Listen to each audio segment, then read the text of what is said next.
So before we begin, I would just like to state for the record that today is October 16th, 2020, and my name is Ben Bauman. I'm here in Indianapolis, Indiana, and I'm speaking via phone with Stephen Moberly, who is in Bloomington, Indiana. Is that correct? Yes. All right. And we are doing an interview for the Indiana Legislative Oral History Initiative. So just starting off, when and where were you born? I was born in Shelbyville, Indiana on April the 1st, 1941. Okay. And what were your parents' names? My father's name was Charles Morris, spelled M-A-U-R-I-C-E, Moberly, but he went as Morris. Okay. And my mother was June, and do you want her maiden name? Sure. Ferris, P-H-A-R-E-S, Moberly. Okay. And how long had your family been in Indiana? Oh, a very long time. I mean, I could not tell you, but there have been Moberlys and Ferrises in Indiana in the Shelby County, Indiana area for, I don't know, many, many years. Yeah, okay. I'm not real good on the family tree. No worries. That's cool though. So a lot of Indiana history there. What were your parents' occupations? My father was a member of the Shelbyville Police Department and chief of the department for most of his career. And my mother had taught in a one-room schoolhouse. She got out of college in Shelby County, but she then decided that she would be better off with a different type of job, and so she worked in the business office of Indiana Bell Telephone Company for 38 years. Oh, cool, okay. Which was in Shelbyville. Yeah, that's cool. That's where you went to pay your telephone bill or to sign up to get a telephone or to have your telephone taken out. Yeah, there you go. So, yeah, we don't have any of those anymore. Yeah, true. Did you have any siblings? I do not. I'm an only child. Oh, okay. And how would you describe your childhood overall? Well, it was ordinary. As an only child, I probably had some extra privileges or dividend than a family that had numerous children. Right. I was the only one. But it was normal, I attended the public schools in Shelbyville. I walked to school and walked to the elementary school where I attended. The junior high and high school were a little further away in Shelbyville. You could walk it, but you could also catch a ride. And so I would say it was, a normal for someone born in 1941. Right, okay. And were there any particular people that were sort of most influential in your life growing up? Well, some of my teachers, certainly. I think I went to Thomas A. Hendricks Elementary School. Thomas A. Hendricks was a vice president of the United States who had lived in Shelbyville.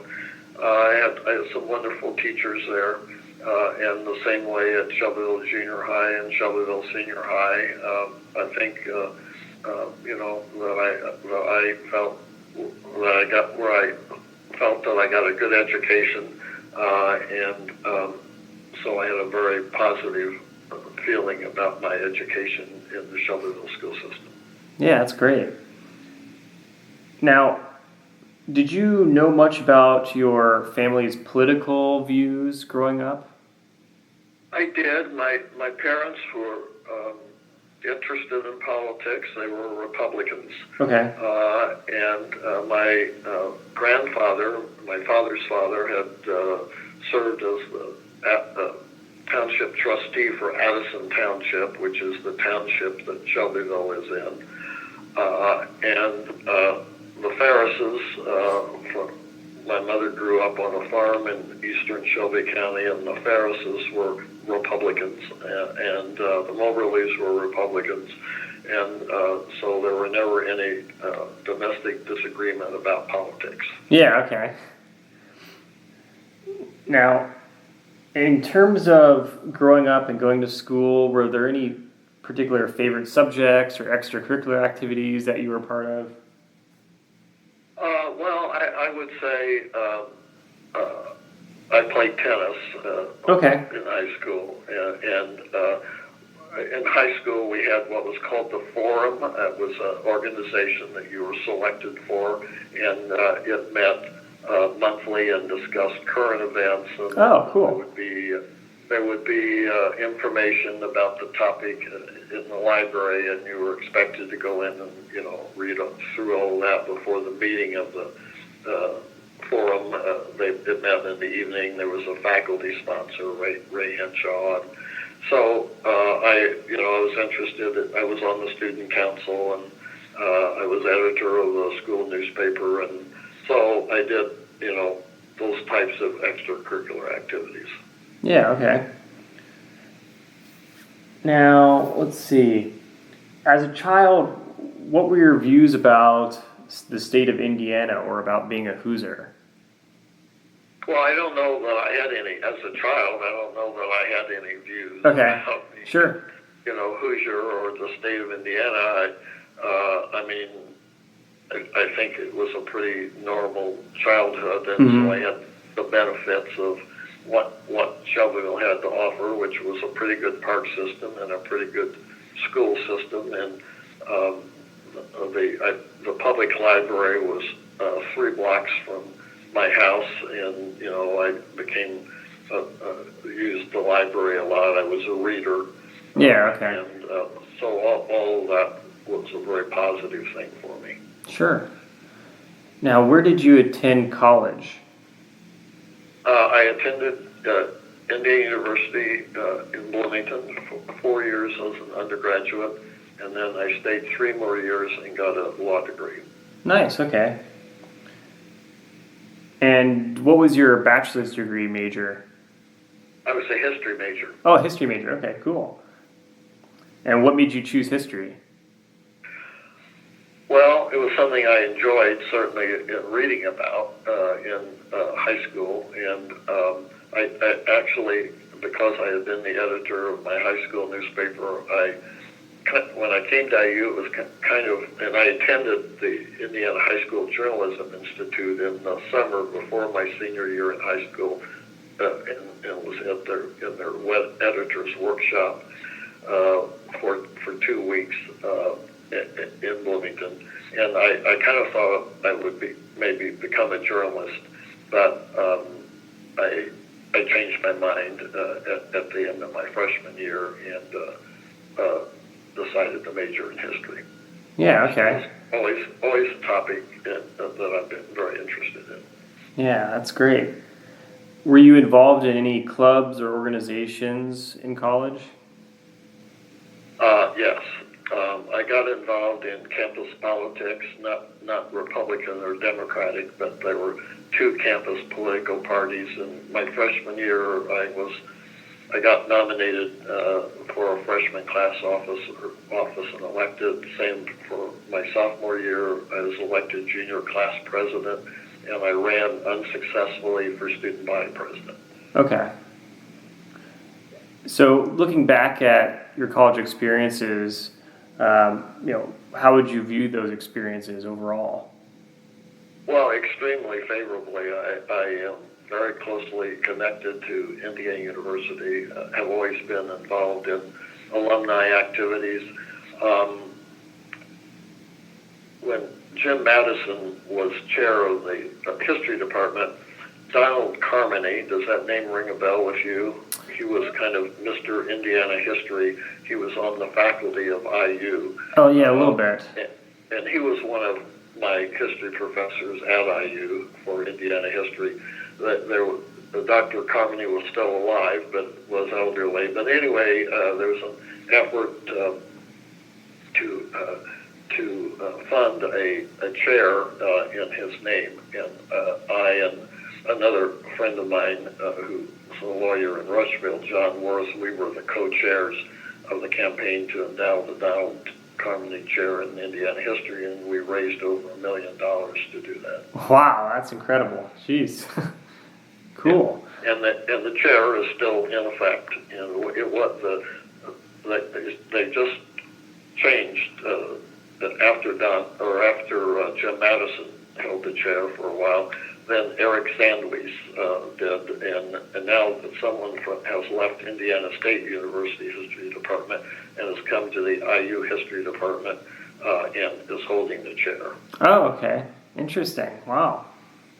So I was active in the IU Alumni Association, and in 2008, 2009, I had moved through the chair, starting as the vice chair and then the chair-elect, and then in 2008, 2009, I was the national chair of the IU Alumni Association. Oh, okay. Wow. A volunteer. Yeah. So, yeah, really deep connections there. No salary. Yeah. That's cool. Wow. Now, in college, did your political beliefs change at all, or did you become more interested in politics?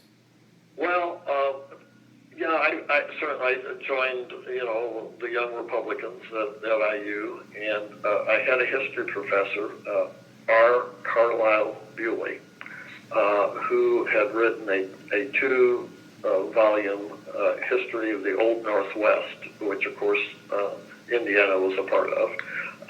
And Dr. Bewley was probably one of the few Republicans and conservatives in the history department among the professors. So I had several courses with Dr. Bewley and did well in them.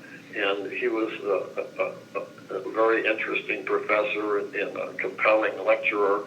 And so he did have an effect on me. And I was a history major with minors in political science and psychology. So the history department was excellent back then, and I believe it still is today. Yeah, okay. Now, what was your first job out of high school and college?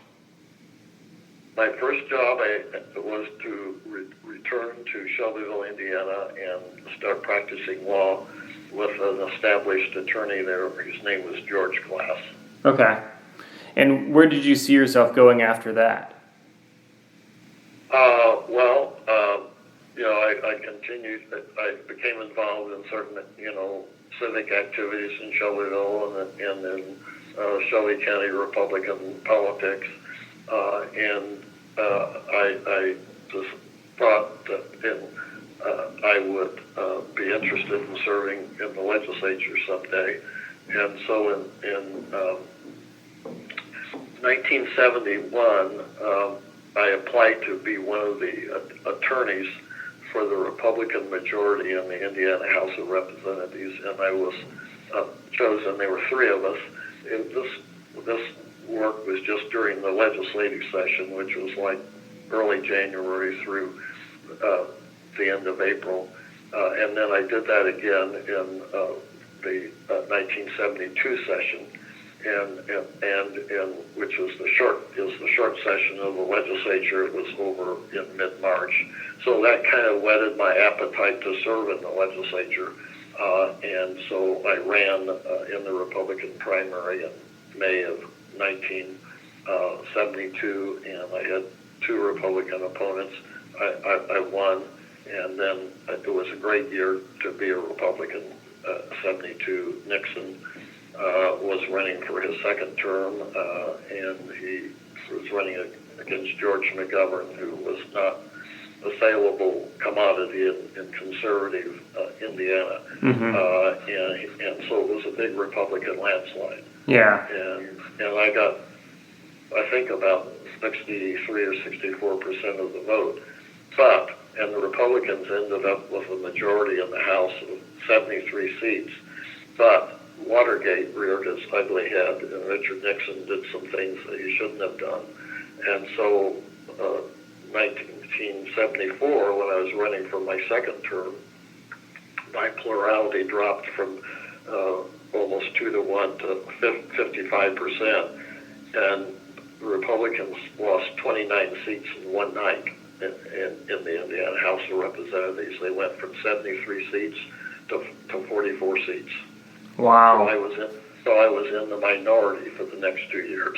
Yeah. Wow. What a change. Yeah. Yeah, big change. Yeah.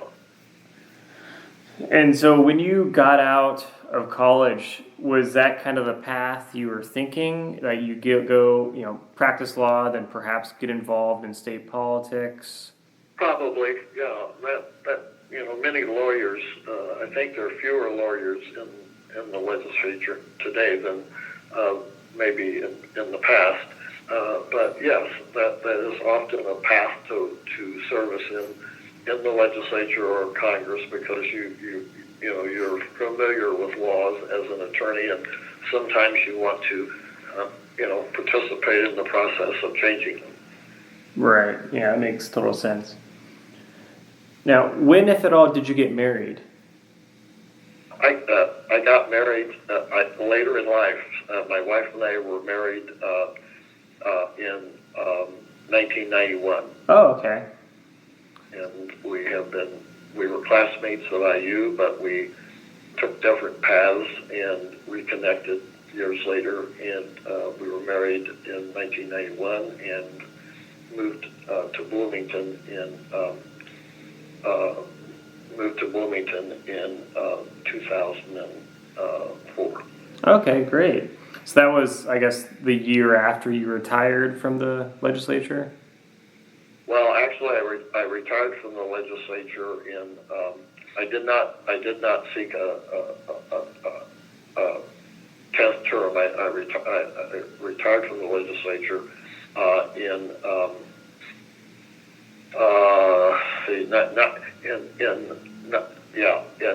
1990 was my last session. Okay. Sandy and I were married in March of 91. Yeah, okay. And so, what, trying to think here, when you first got involved in politics, what were the key issues or legislation that you championed or were trying to fight against? Well, when I was first in the legislature, I had served as a delegate several times to the Republican State Convention, and I kind of saw, and I think the same things happened at the Democratic State Conventions, that the delegates that were elected at the political party conventions probably were not really too representative of the people that were in their party. And so I was very interested in changing the law to have a direct primary, because back then the candidates for the U.S. Senate, governor, lieutenant governor, the state offices were all nominated at the state convention. And there were maybe like 3,000 delegates at each of the conventions, and there were hundreds of thousands of Republicans and hundreds of thousands of Democrats in Indiana, but they had little say in who was being nominated. So I was a champion of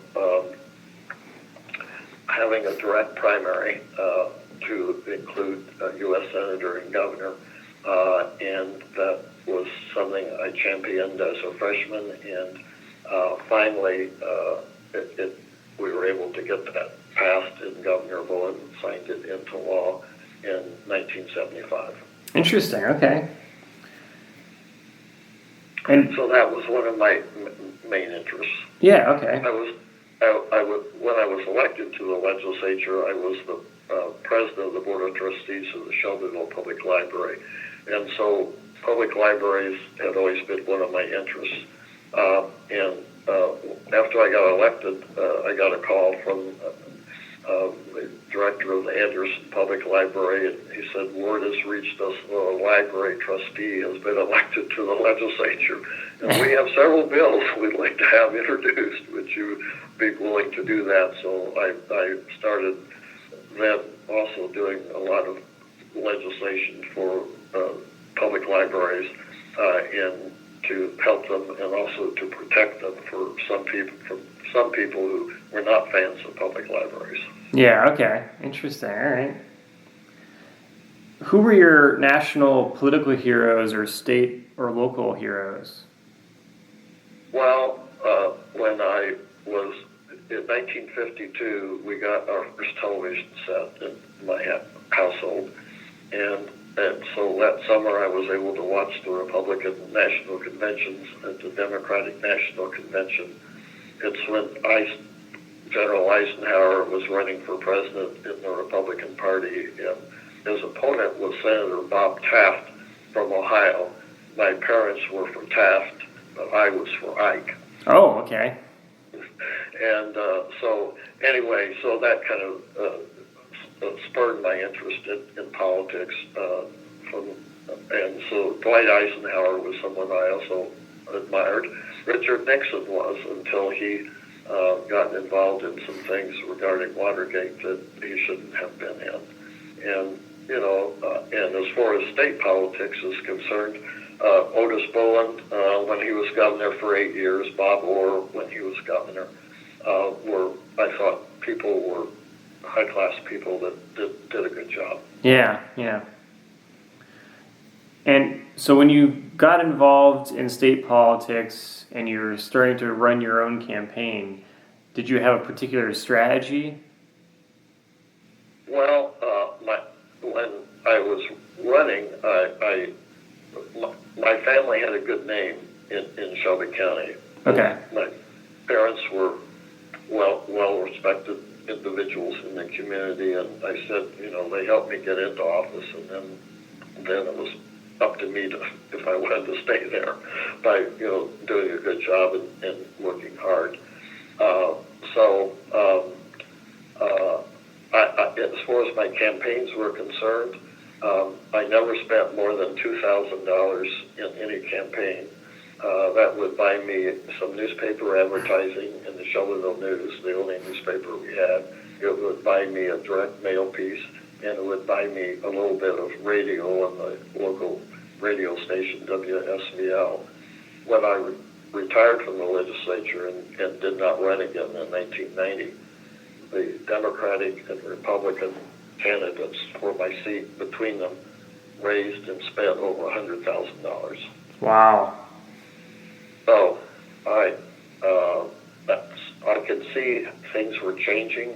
There was a lot more emphasis on raising money and kowtowing to the special interests that were helping to fund campaigns in both the parties, and I was not interested in that. And so I was fortunate that I never had a primary opponent after my first time in 1972, and basically I ran unopposed 3 times and then had six times I was contested. But in any event, none of those were at the races at the top of the chart at Democratic headquarters. So yeah. I worked hard, and my district was all of Shelby County. About 75% of my district was Shelby County, and then I had another 25% that spread out over. I even had one township in Marion County that had joined Shelby County on the northwest corner, and I had a township there, and I had one township in Johnson County, one in Hancock, and one in Rush. So basically, as long as I could do a good job for Shelby County and keep them happy, it was not hard to be reelected. Right. Do you remember the name of your first opponent? Yes, his name was Bob Norman. Okay, Bob Norman. Interesting. And he was the director of the largest nursing home in Shelbyville. Oh, okay. And he was the best candidate of the Democrats who I ran against. But Bob had the misfortune of running in what was a big Republican year, and so yeah. he did not prevail. Yeah. Nixon helped me to get into office in 72, and he almost helped me to get out of office in 74. Yeah, that's right. Yeah. So what was it like your first election day? How did you feel? Well, I was always kind of nervous, and I didn't really see that it was going to be such a big Republican blowout in 1972. So, you're anxious about how it will turn out, and go down to Republican headquarters, and the votes are coming in, and so it's kind of an exciting evening. Yeah. And did your feelings change with each election? Or Well, no, I probably always thought, that I might lose. So that's why since I didn't spend a lot of money, and I did not accept campaign contributions for political action committees. Oh, okay. And so, therefore, I had a pretty bare bones budget, but none of my Democratic opponents really were able to raise much money or spend much money either. So I was helped by that. Did your campaign strategies change at all over your political career? No, because what I did, I think I mentioned I did some newspaper ads, direct mail piece, a little radio, but I did a lot of door to door. Today, both parties seem to play to their base. Well, I tried to play to the ticket splitters. I analyzed the vote over several elections, and those were the precincts that kind of switched back and forth between the two parties. Yeah. And that's where I went door to door and met the voters. Interesting. And was that a common strategy at the time, or? Well, I don't know. I mean, I had read a book during the summer of 1972 called The Ticket Splitters, and so that kind of inspired me to think, this is person, the author, whose name I can't even remember today, has got something going for him, and so I don't know. I think probably both parties who were running legislative campaigns said, you got to go where the votes are. You got to appeal not just to your base, but to those who do switch back and forth depending on the election. Yeah, that is interesting. And so how would you find those people? Was it just, like you said, kind of walking door to door? I analyzed past election returns. Okay. And saw what precincts would, split their tickets and vote for some Republicans, even though they might vote for more Democrats for other races. And so that's where I would go generally, and go door to door. So do you think interest in looking for those swing voters, has that decreased or increased over time, or? Well, I don't know. I think maybe it's decreased somewhat, and now people are maybe just being more trying to gin up their support among their base voters, rather than trying to appeal to a broader audience. Yeah.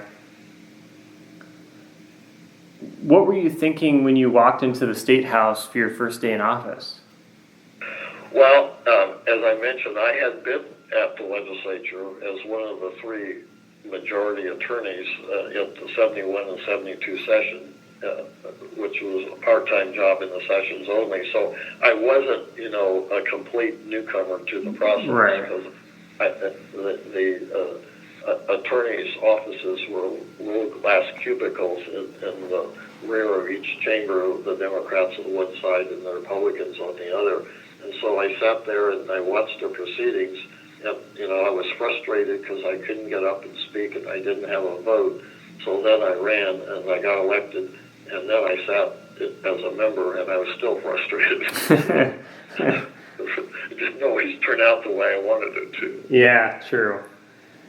So did you have a pretty good idea of what you were signing up for in terms of expectations of the legislative process? Pretty good, because of my experience of having, worked there, and Yeah. I knew a lot of the legislators, and so I had a pretty good idea of what it was about. I certainly, we had a big influx of freshman Republicans that were carried in on Nixon's coattails, many of whom only were with us one term. Yeah. But and they were kind of dazed by it all, I think. But I had a pretty good idea of what was going to happen. Sure. And so when it came to learning some things that perhaps you didn't know when you were not serving as a legislator, how did you learn sort of the ins and outs of state politics that you weren't so familiar with?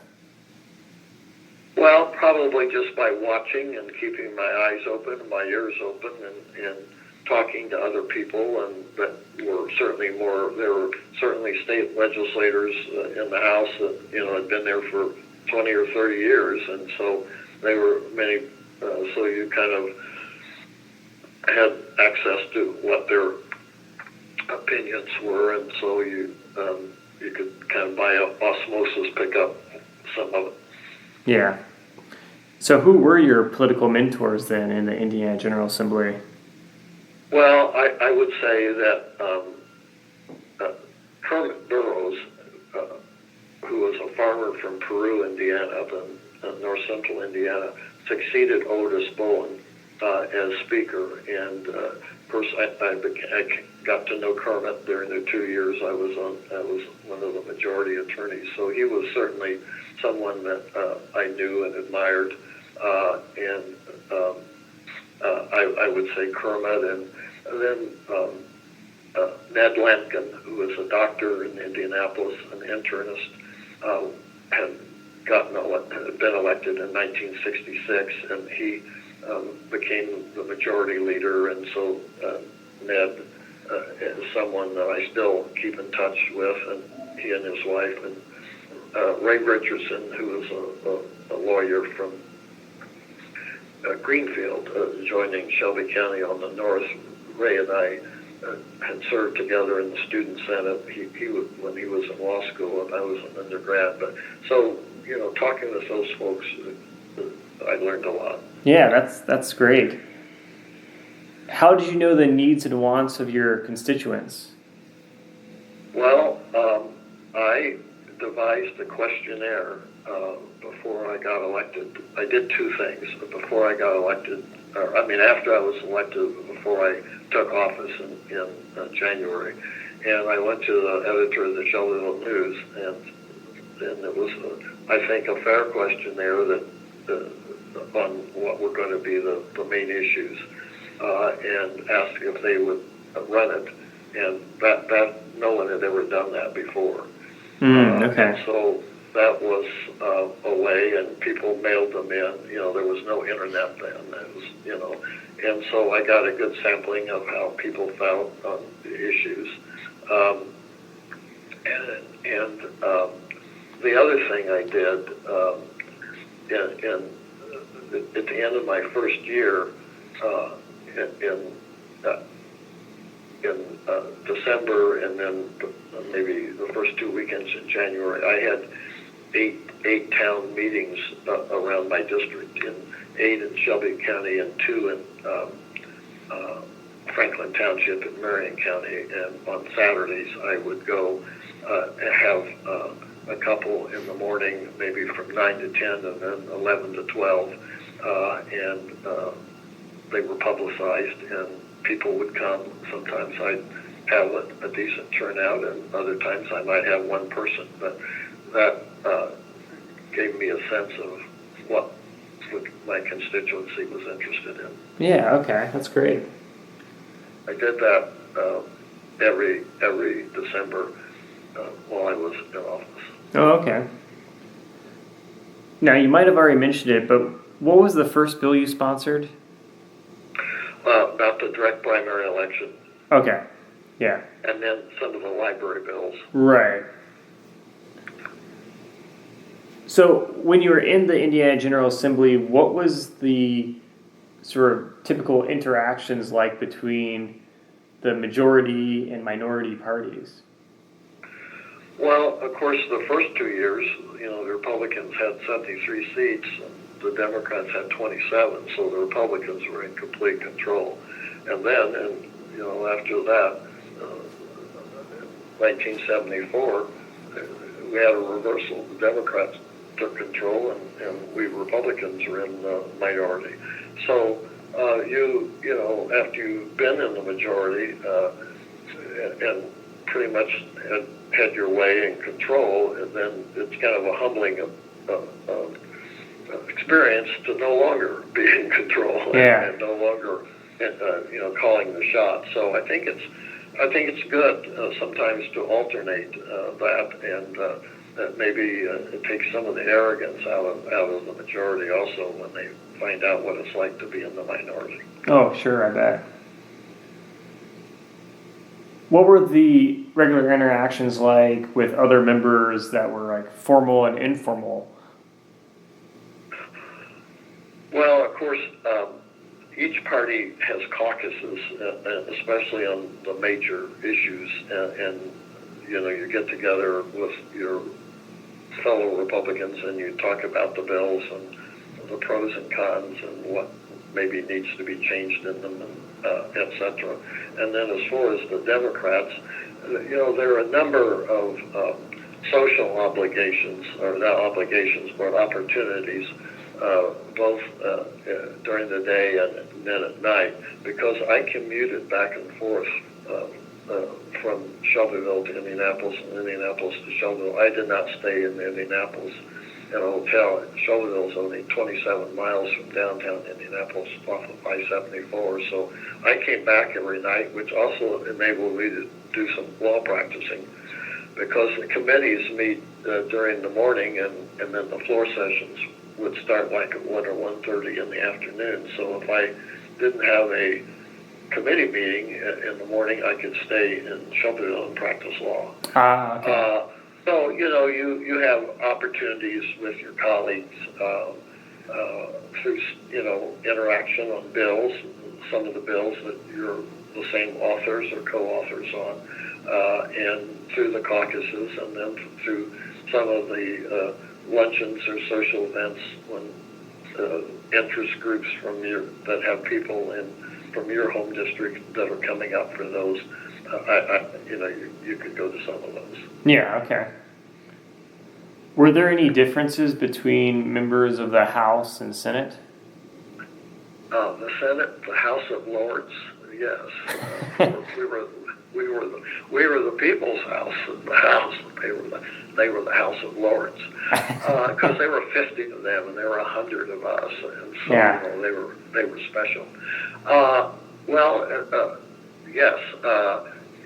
If you had a bill that you wanted passed, of course, if it passed the House, then you had to find a senator, usually a Republican when the Republicans had the majority, or the Democrats when they had the majority in the Senate, to take your bill and get it passed there. So you had to try to get acquainted with some of the senators who might be interested in some of the same issues that you were interested in. Yeah. Did you find the process of generating a bill to be pretty straightforward? Pretty much so, because we have the Legislative Services Agency, which is a nonpartisan professional. They're there regardless of who's in control, and they have many fine people there. Many lawyers, but also people who do fiscal analysis and all of that sort of thing. Sure. So they drafted the legislation. They took your ideas and put it into legislative prose, and so I think the LSA does a great job, and still does, and is very respected by the members of the General Assembly. Yeah, I hear that a lot. Yeah, it sounds sounds like they've have a long history of doing pretty well. I think they do. I mean, they professionalized that. Used to be they had a very small staff, but then in the late 60s, early 70s, it really has come into its own. Yeah.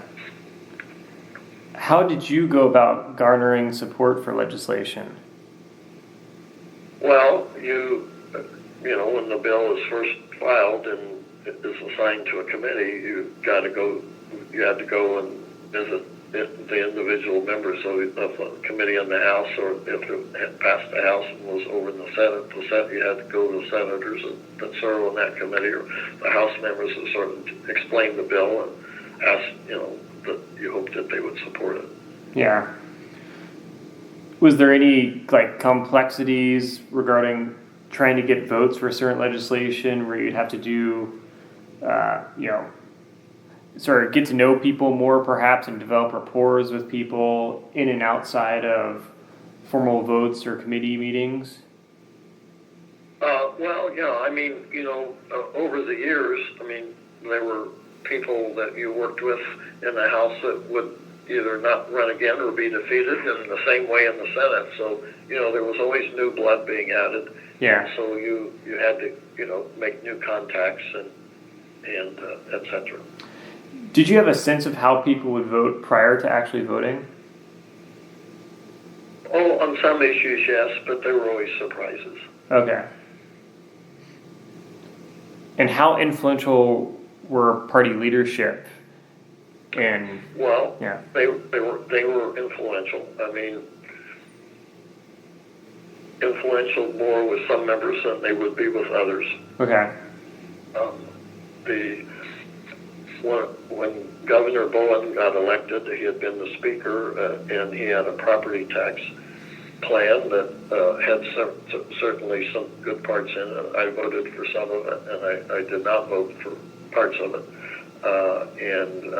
But they would, when you have a 73-seat majority, you can lose some people and still get it done. And so, on the whole, it went through, and it became very popular because it did put a cap on property taxes, which were a major issue that both the Democratic candidates for governor, Matthew Welsh, a former governor, and Otis Bowen, who was the House Speaker, campaigned on. And it's still been a pretty popular law today. Yeah, sure. Did you feel pretty comfortable working with Democrats as well as Republicans? I did.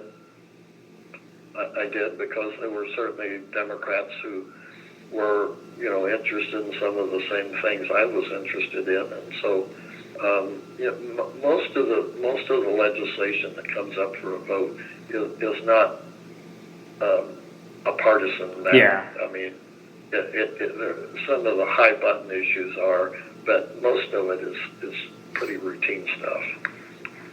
Now, was it always important to have to work with the other party on issues, or? I think so. I think I think as a courtesy, you needed to make them feel that they were important.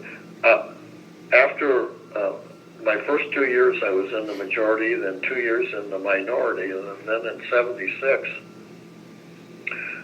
the Republicans got the majority back in the House, and we had the majority in '76, '78, '80, '82, '84, '86, and then my last session, in 1988, we ended up with a 50-50 tie. Yeah, okay. And that was the first time that had ever happened. And when we met to convene for the organizational day in November, I mean, what are we going to do? We got a 50-50 tie.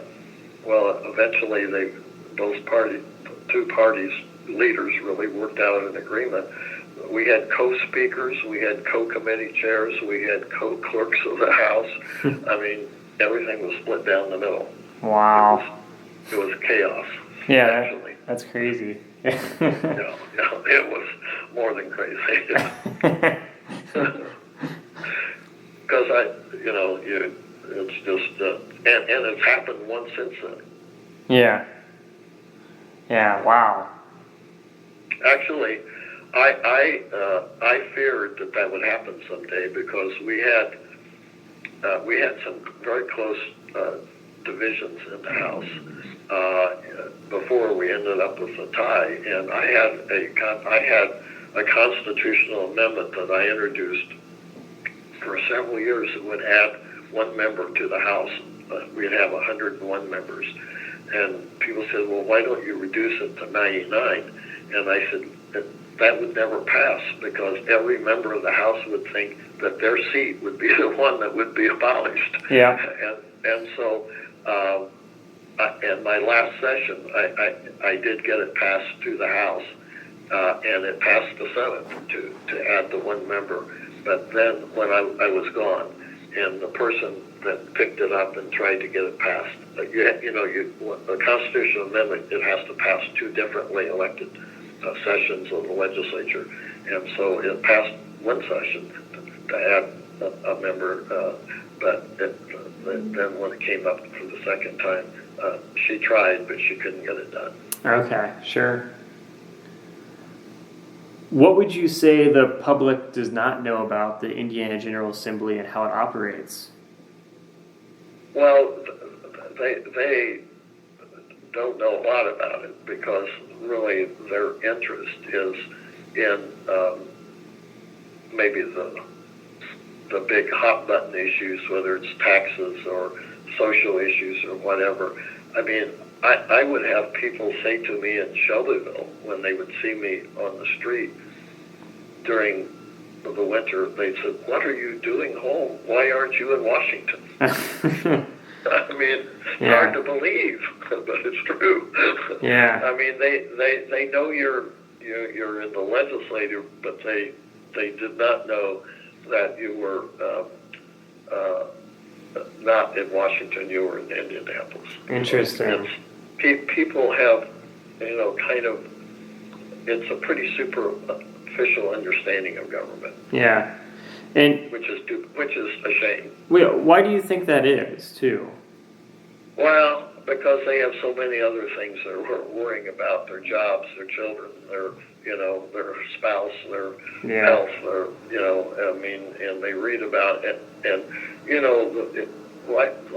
the Indiana legislature used to be heavily covered by the press. I mean, all the major cities, Evansville, Fort Wayne, Gary, Terre Haute, other major cities, South Bend, they all had bureaus in Indianapolis, and they had reporters that came and spent the entire session there, lived in Indianapolis and covered the legislature. The Indianapolis Star, of course, we had the Indianapolis News at the time, which was the afternoon newspaper. I mean, it folded. And anyway, the legislature isn't nearly received the coverage and exposure that it once did. That there were people in the press, especially in the Indianapolis press, that knew as much about the budget and how it worked than the actual legislators who were, the author or the sponsors of the budget. But a lot of that is gone now, which is a shame. So what do you think could be done then to help sort of get more people involved in the legislative process?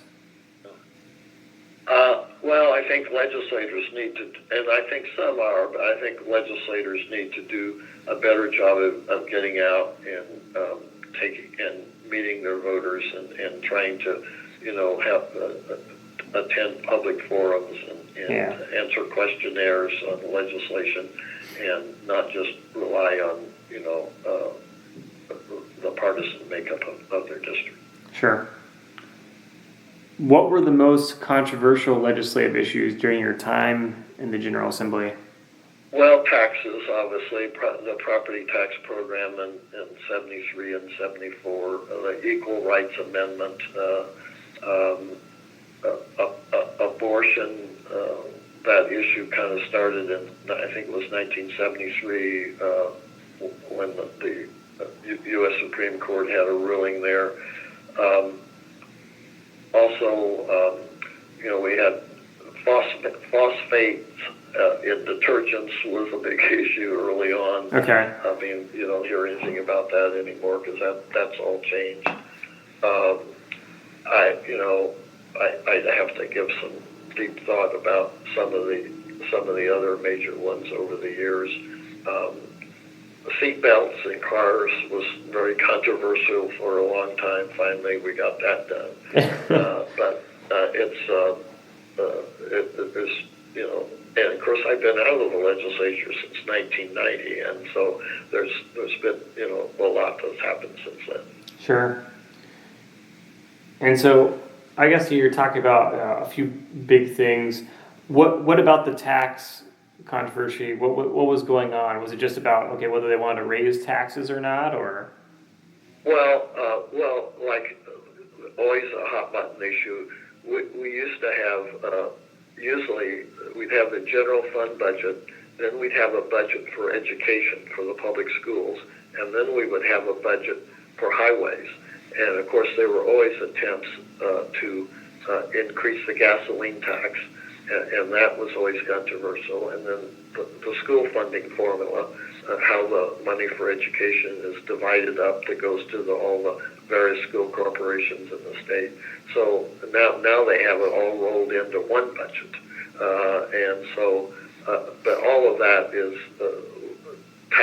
taxes and funding education and cutting taxes. And when Bob Orr was governor, from let's see, that would have been from 81 to 85. We had the recession that started in 1981, 82. We had cut the state income tax. We had to have a special session after the 1982 election, and we had to raise the income tax that we had cut, just a few months ago, or we were going to have to close the public universities and the public schools. Wow. And so people, had to bite the bullet and vote for a tax increase, and for some people that was always, very hard. Yeah. I probably wouldn't last very long in the legislature if I were there today, because I voted to raise a lot of taxes in the 18 years I was there. Yeah. And people generally are smarter than you think, and it never cost me politically. Okay. People knew we had to fund government, we had to keep the schools open and the universities open, the hospitals open, etc. Right. And you also mentioned another big one with equal rights amendment. Can you describe some of the debates that were going on and your role in them? Well, I wasn't active on either side of the issue, but of course the issue was because women are not mentioned in the federal Constitution. And this was an amendment that was in all 50 states to put women in the federal Constitution and mention them, and etc. It would pass the House and then die in the state Senate for years. Yeah. And then finally, it passed. I think towards maybe my last term or term before that. So there was a lot of legislation, or a lot of interest by various interest groups in support or in opposition. And there were some crazy things like women said, "Oh, you can't vote for that," or men won't open the door for me anymore. What? That doesn't have anything to do with that sort of thing. Yeah. Anyway, and of course it did pass Indiana, and it finally passed the state of Virginia legislature just this year, I think. And so now it's going to be in the courts whether enough states have ratified it. Enough have passed to ratify it, but the issue is it has a time limit on it. It had to be done within so many years, and that time limit has long since expired. So it'll end up in the courts whether it will or will not become part of the federal Constitution. Yeah, okay. And you also mentioned abortion. Were the abortion debates back then pretty similar to the ones today? No, it's much more serious today. I mean, I really can't. I'm sure there may have been bills, but they were never of the prominence that they are now. in the legislature where they have bills every session that pass to try to restrict abortion rights, and then Planned Parenthood or whoever will file suit, and they'll be declared unconstitutional by the federal courts. So I don't think we ever passed a bill. We might have had resolutions of that in opposition to abortion or in support of abortion rights, but we never really had any legislation that passed that I can remember. I think that's all happened, since I left. So would you say the debates today then are probably, I guess, a lot more sort of intense than they were back then? Oh, I think so, definitely, because I don't think we actually had any bills. If there were bills introduced, they never got out of committee. Interesting. So it's like, what piece of legislation that you worked on was sort of the most time consuming? well, the most time-consuming,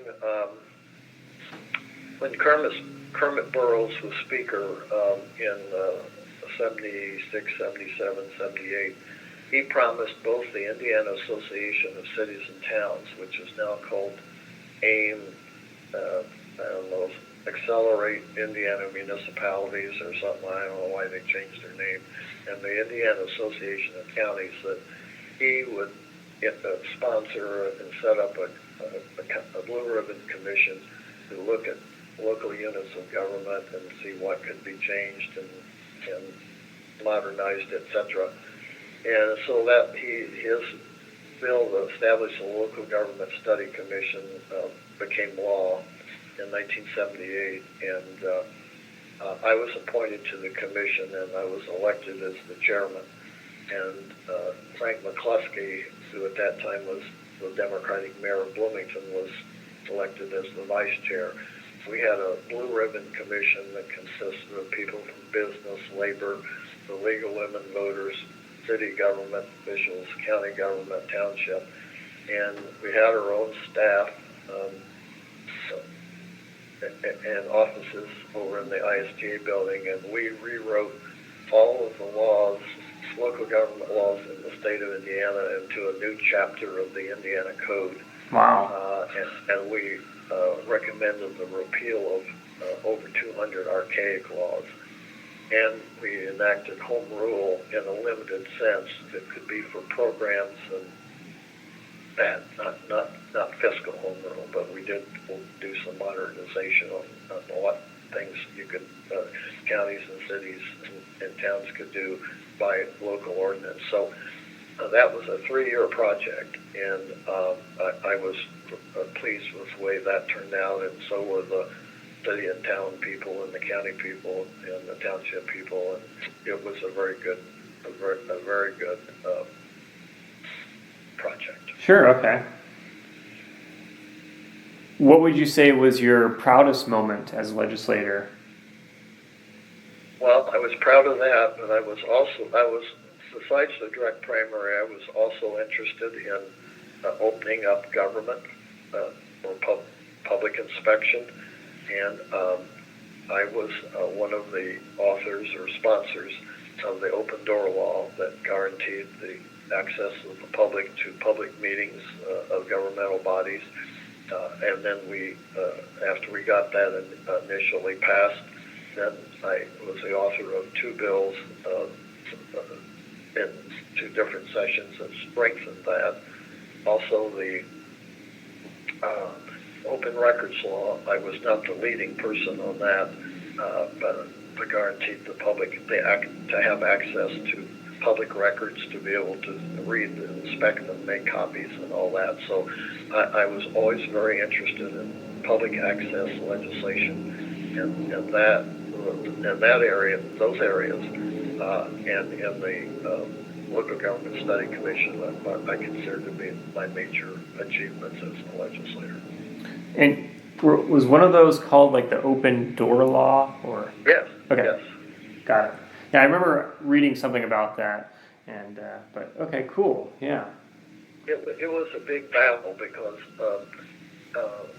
one of the examples back in those days was, if the school board was going to fire the basketball coach, they would go into take a recess, and then about 1 o'clock in the morning, they'd come back in the session after everyone in the room had left. Wow. We put a stop to that. You couldn't, whatever your agenda was, you had to stick to it, and you were only could have executive sessions for certain restricted purposes, and all decisions had to be made in public. All votes had to be made in public, and that was that was hard for some entities. Yeah. Okay. It's been something that was very much needed. Sure. What would you say was the biggest hurdle you had to overcome during your time in office? I don't know. I thought that most of what I attempted to do, I was able to do. I think that, sometimes the partisanship,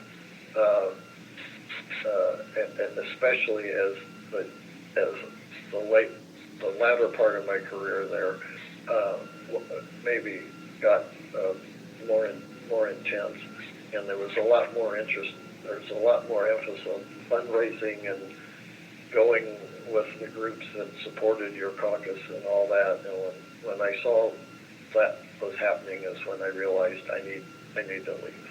Okay. Interesting. What, in your opinion, is the most important work of the Indiana General Assembly? Well, I think, in keeping the state solvent and then having a good educational system, both K through 12, higher education, economic development, being able to have an economic climate in Indiana that will bring business and industry here and provide people's good paying jobs. Also, social service things for those who have fallen on the hard times and who need government in some form and in some way to help them through tough times. I think all in the environment. We all want to have clean air, clean water, clean land. So all those are the big ticket issues. Yeah. Now, I remember reading in a couple of papers about there's a statement that said that you were respected by both political parties because of your independence. Do you know what might have given you that reputation? Well, I didn't always vote the party line. Yeah. That didn't always make me popular. I was probably not Mr. Popularity in the Republican caucus on some issues, but Sure. I felt like I tried to represent everyone, and I didn't think the Republicans were always right, and I didn't think the Democrats were always right. Sometimes each were right, sometimes each were wrong, and that's usually the way I cast my votes. But I had a sense that fewer people were thinking like that, and I thought, I've been here 18 years, and that's long enough. So, if I understand you correctly, would you say that over time it started to get increasingly partisan, or? And of course the 50-50 tie didn't help matters. So, yeah, true. But yeah, I'd say things became probably more partisan, and as more money was spent on campaigns, more people felt they had to, maybe be more beholden to the interest groups that were helping to give them campaign donations and etc. Yeah. Okay. How would you summarize your time overall, looking back as a former legislator? Well, interesting, challenging, and I hope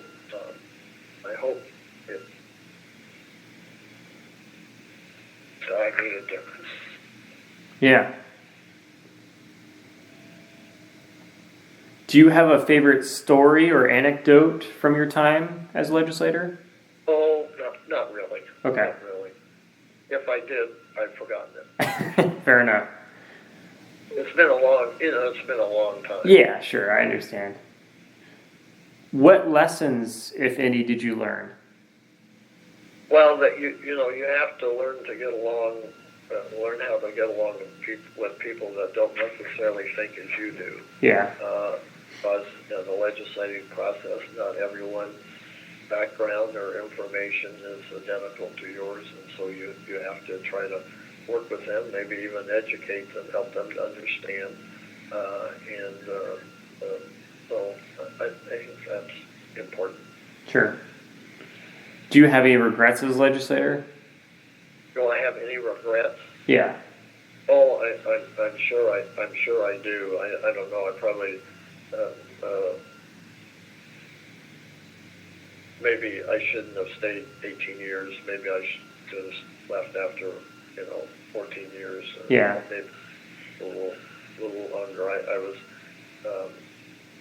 I think when I announced I wasn't running, I was quoted in the paper as saying it had become a numbing sameness to it, and that was kind of the way I felt also. Yeah. What advice would you give to future legislators or even current legislators?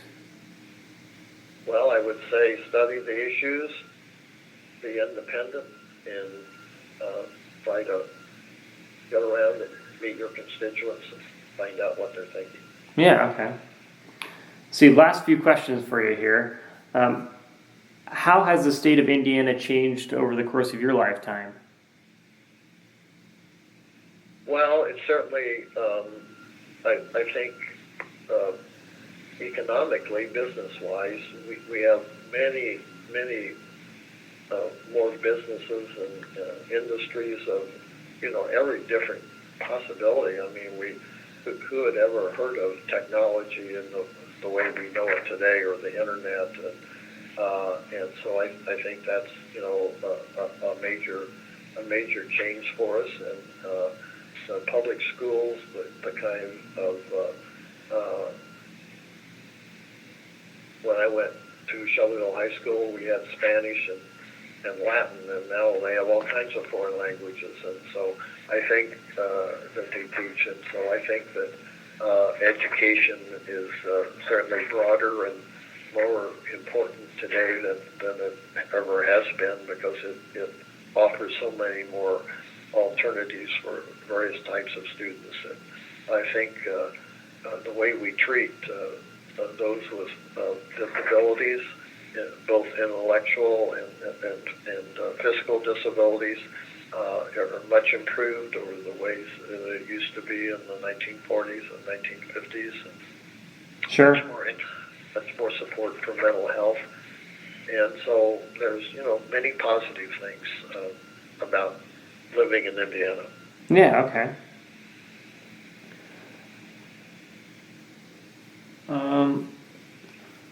How has politics and the Indiana General Assembly changed in Indiana? Well, I think a lot of it is campaigns are more expensive. I mean, we see Indianapolis TV in Bloomington, and there are people running for state representatives that are on television now. Yeah. State senator. I mean, that was unheard of during the 18 years I was there. If you could be on your local radio station, that was considered to be pretty modern. So and the cost of campaigns and what's involved, and the amount of money you could even get in your campaign from outside sources, maybe national associations that aren't even in the state of Indiana. So all of that is quite different from the way it was between 1972 and 1990. Sure.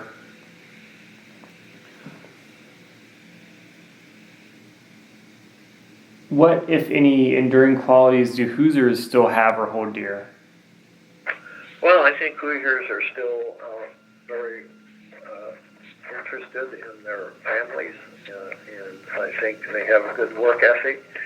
I think education's valued and important, and I think Hoosiers, they're conservative, but they're not crazy. Okay. And last question for you.